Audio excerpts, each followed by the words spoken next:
ഇന്ന് കേരളത്തിലും ആഗോളതലത്തിലും മുസ്ലിം വിശ്വാസികളെക്കാളും കൂടുതലായിട്ട് എക്സ് മുസ്ലിംസ് വളർന്നു വരുന്ന ഒരു കാലഘട്ടമാണ്. മുൻകാലങ്ങളിൽ ഭീഷണിപ്പെടുത്തിയും പേടിപ്പിച്ചും ഇവരെയൊക്കെ ആ ഒരു മതത്തിൻ്റെ ചട്ടക്കൂടിൽ നിർത്തിയിരുന്നെങ്കിലും ഇന്നത്തെ സാഹചര്യത്തിൽ കേരളത്തിലാണെങ്കിൽ ഇന്ത്യയിൽ മോഡി ഭരണത്തിലിരിക്കുന്നു. ഒപ്പം തന്നെ ആഗോളതലത്തിലും ഇവർക്ക് പിടിച്ചു നിർത്താൻ സാധിക്കാത്ത രീതിയിൽ കൈവിട്ടു പോയിരിക്കുകയാണ്. മുൻകാലങ്ങളിൽ നമ്മുടെ കേരളത്തിലൊക്കെ പറഞ്ഞിരുന്നൊരിതുണ്ടായിരുന്നു, ദാരിദ്ര്യം മാറിക്കഴിഞ്ഞാൽ പിന്നെ കമ്മ്യൂണിസത്തിനോ പിടിച്ചെടുക്കാൻ പറ്റില്ല, അതല്ലെങ്കിൽ വിദ്യാഭ്യാസം വന്നാൽ കമ്മ്യൂണിസമോ ഇസ്ലാമോ പിടിച്ചു നിൽക്കില്ല. ആ ഒരു സാഹചര്യത്തിൻ്റെ വലിയൊരു രൂപമാണ് സാമൂഹ്യ മാധ്യമങ്ങളും ഇൻ്റർനെറ്റും. ആ ഇതിൻ്റെ ഒരു കുതിച്ചുചാട്ടത്തോടു കൂടി ഇടത് ഇസ്ലാമിസ്റ്റുകൾക്ക് ഇനി അങ്ങോട്ട് മുന്നോട്ട് പോകുക എന്നുള്ളത് വളരെ ഒരു പ്രയാസകരമായിട്ടുള്ളൊരു സാഹചര്യമാണ് ഇന്ന് ലോകത്ത് നിലനിൽക്കുന്നത്.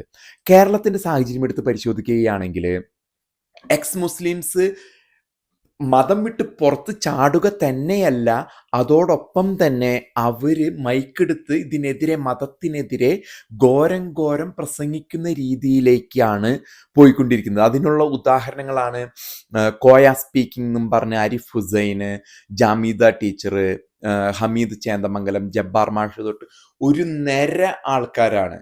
എം അക്ബർ, ബാലുശ്ശേരി മുജാഹിദ് ബാലുശ്ശേരിയൊക്കെ ഇപ്പുറത്തെ ഭാഗത്ത് നിന്ന് വീണ്ടും കുറച്ചും കൂടി ആൾക്കാരെ, വിശ്വാസികളെ കൂട്ടിയൊരുമിച്ച് കൊണ്ടുപോകാൻ ശ്രമിക്കുന്നുണ്ടെങ്കിലും അവരുടെ ശ്രമങ്ങളെല്ലാം ഒരു പാഴ്വേലയായിട്ട് നിൽക്കുകയാണ്.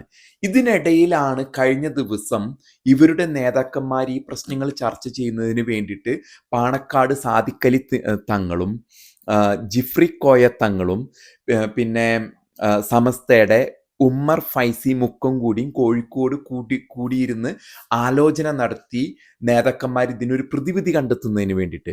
എന്നാൽ സമസ്തയുടെ ഉമ്മർ ഫൈസി മുക്കം വരാതിരിക്കുക തന്നെയല്ല, വേദിയിലിരിക്കുന്നവരെ കള്ളന്മാരുടെ കൂടെ, ഇങ്ങനെയൊന്നും ചരിത്രത്തിൽ നമ്മൾ കേൾക്കാത്തതാണ്, കള്ളന്മാരുടെ കൂടെ ഇരിക്കാൻ എന്നെ കിട്ടില്ല എന്ന് പ്രസ്താവന ഇറക്കി. അതായത് പാണക്കാട് സാദിഖലി തങ്ങളുടെയും ജിഫ്രി തങ്ങളുടെയും കൂടെ ഇരിക്കാനായിട്ട് ഉമ്മർ ഫൈസി മുക്കം തയ്യാറല്ല. ഇവർ ചർച്ച ചെയ്യാൻ ഉദ്ദേശിച്ച വിഷയങ്ങൾ മുനമ്പം പോലെയുള്ള വിഷയങ്ങളാണ്.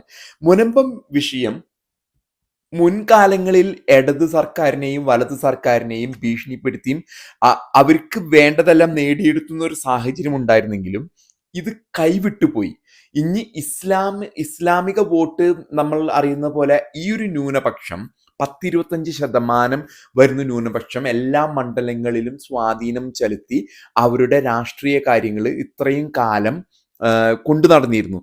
എന്നാൽ മുനമ്പത്തോടു കൂടി ഹൈന്ദവ ക്രൈസ്തവ ഏകീകരണം ഉണ്ടാവുകയും ഇവർ വിചാരിച്ചതിലും ഉപരിയായിട്ട് അത് ഇനി അടുത്തു വരുന്ന തെരഞ്ഞെടുപ്പുകളിൽ പല മണ്ഡലങ്ങളിലും അതിൻ്റെ അലയൊലികൾ ഉണ്ടാകുമെന്നുള്ളത് രാഷ്ട്രീയ നേതൃത്വത്തിലുള്ളവർക്ക് മനസ്സിലായി എന്ന് വേണം കരുതാനായിട്ട്. ഒപ്പം തന്നെ ഈ മുസ്ലിം ചെറുപ്പക്കാര് മുൻകാലങ്ങളിൽ ഇവർക്ക് സിമി എന്നോ PFI എന്നോ നമ്മൾ പലപ്പോഴും ഓരോ സംഘടനകളെയും പിടിപ്പെടുന്ന കാലഘട്ടത്തിൽ നമ്മുടെ സർക്കാരുകൾ തന്നെ പറഞ്ഞിട്ടുണ്ട്, ഇവർക്ക് രാഷ്ട്രീയമായിട്ടൊരു മുഖമുണ്ട്, അവർ മുന്നിൽ നിന്ന് പ്രസംഗിക്കുന്നതിന് വേണ്ടിയിട്ടും എല്ലാ കാര്യങ്ങളും ജനങ്ങളോട് അഭിമുഖീകരിക്കുന്നതിന്.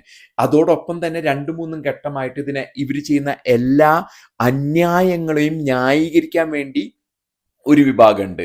അതോടൊപ്പം അക്രമത്തിനും, അതായത് ഇവരുടെ മതത്തിൽ വിശ്വസിക്കാത്തവരെ ആക്രമിക്കുന്നതിനും വേണ്ടി അതിൻ്റെ പിറകിലായിട്ട് PFI പോലെയുള്ള ഭീഷണികൾ മുഴക്കിയും ഭയപ്പെടുത്തിയും ചെയ്തിരുന്നു. എന്നാൽ ആ കാലഘട്ടം മാറിയിരിക്കുന്നു. ഇന്ന് വടക്കൻ കേരളത്തിൽ മുസ്ലിം വിഭാഗത്തിൽ തന്നെ വിദ്യാഭ്യാസവും അതോടൊപ്പം തന്നെ സാമ്പത്തികവുമായി അവർ മുന്നോട്ട് പോയിരുന്നു. അത് ഗൾഫ് പണം ഒരു ഘടകമാണ്. ഒപ്പം തന്നെ ബിസിനസ്സുകാരുമായിട്ട് വളർന്നിരിക്കുകയാണ് പല നല്ല മുസ്ലിം കുടുംബത്തിൽപ്പെട്ട യുവാക്കൾ. അപ്പോൾ ഇവരുടെ കാര്യങ്ങൾക്ക് ഇനി വിദ്യാഭ്യാസമില്ലാത്തവരോ അതുമല്ലെങ്കിൽ സാമ്പത്തികമായി പിന്നോക്കം നിൽക്കുന്നവരെയാണ് അക്രമങ്ങൾക്ക് വേണ്ടി ഇവർക്ക് അയക്കാൻ പറ്റുള്ളൂ. എന്നാൽ അതിനു വേണ്ടി ഇനി മുസ്ലിം യുവാക്കളെ കിട്ടുന്ന കാര്യം വടക്കൻ മലബാറിൽ വളരെ ബുദ്ധിമുട്ടുള്ള ഒരു സാഹചര്യമാണ് നിലനിൽക്കുന്നത്.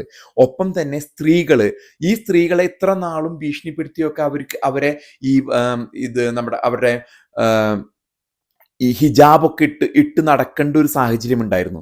എന്നാൽ അതിൽ നിന്നൊക്കെ മുക്തി നേടിയിരിക്കുകയാണ്. അവരെല്ലാം അത് ഉപേക്ഷിച്ച് സ്വാതന്ത്ര്യം പ്രഖ്യാപിച്ചിരിക്കുകയാണ്. ഒപ്പം തന്നെ ഖുറാന്റെ പറ്റിയുള്ള അടിസ്ഥാനം പലപ്പോഴും ഈ എം അക്ബർ പോലെയുള്ള വ്യക്തികൾക്ക് വാദപ്രതിവാദങ്ങൾക്ക് വേണ്ടി ഇന്ന് ഖുറാൻ ഏറ്റവും കൂടുതൽ പഠിച്ചിരിക്കുന്നത് ഹിന്ദുക്കളും ക്രിസ്ത്യാനികളുമാണ്. അവരുടെ പാസ്റ്റർമാരും ഇതുകളും അതിനുവേണ്ടി പഠിച്ച് ഇവരോട് ചോദ്യങ്ങൾ ചോദിച്ചു തുടങ്ങിയപ്പോൾ ഖുറാൻ പഠിക്കുന്ന സാഹചര്യം ഉണ്ടായാൽ അതുകൊണ്ട് ഇവർ ഖുറാൻ പഠിക്കുന്നതിനുള്ള ഒരു പ്രചോദനം മുസ്ലിം നേതാക്കന്മാരോ അവരുടെ മതപണ്ഡിതന്മാരോ ഒരിക്കലും കൊടുക്കുന്നില്ല. കാരണം അതിൻ്റെ ഉള്ളിൽ എഴുതി വെച്ചിരിക്കുന്നതിനെ കുറിച്ച് ചോദ്യം ചെയ്യപ്പെടുന്ന സാഹചര്യത്തിലേക്ക് വന്നിരിക്കുകയാണ്. അതിനിടയിലാണ് ഈ നേതാക്കന്മാർ തമ്മിലുള്ള തല്ലി ഒരു കൂട്ടർ പറയുന്നു ജിഫ്രി തങ്ങൾ ഉറങ്ങിപ്പോയി ഈ മീറ്റിങ്ങിനിടയിൽ.